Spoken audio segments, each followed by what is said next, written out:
Goblet squat. Foot position is an important place to start. Everyone's stance is going to be different in a squat. We don't want everyone to have that like feet under hips, toes pointed perfectly forward.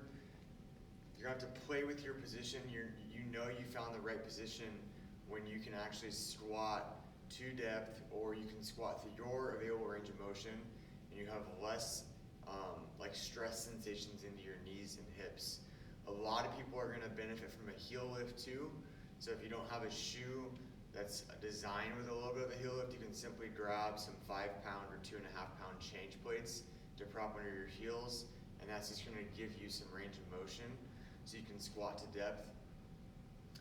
Upper back positioning, if I turn to the side, a lot of people when they pick up the kettlebell, they'll rest it on their chest. And when they rest it on their chest, their hips come forward and their shoulders go back, and that creates what we call a lumbar extension. When you go into lumbar extension, it's going to cause you to arch your back and put a whole lot of load into your low back. So we want to cue you to squeeze your elbows into your side. That's going to get you to engage your lats. And then as the weight gets bigger, certainly it's going to touch your chest. The goal is to not rest it on your chest.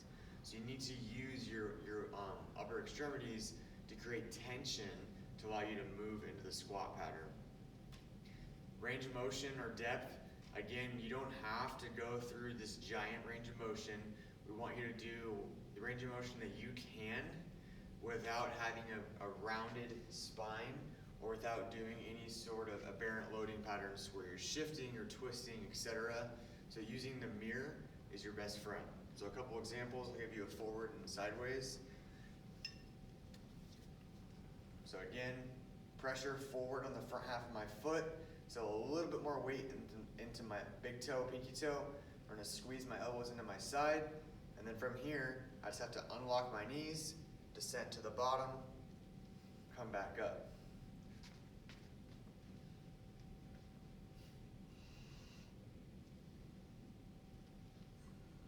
Don't forget your breathing patterns, where when you start the motion at the top, big breath in.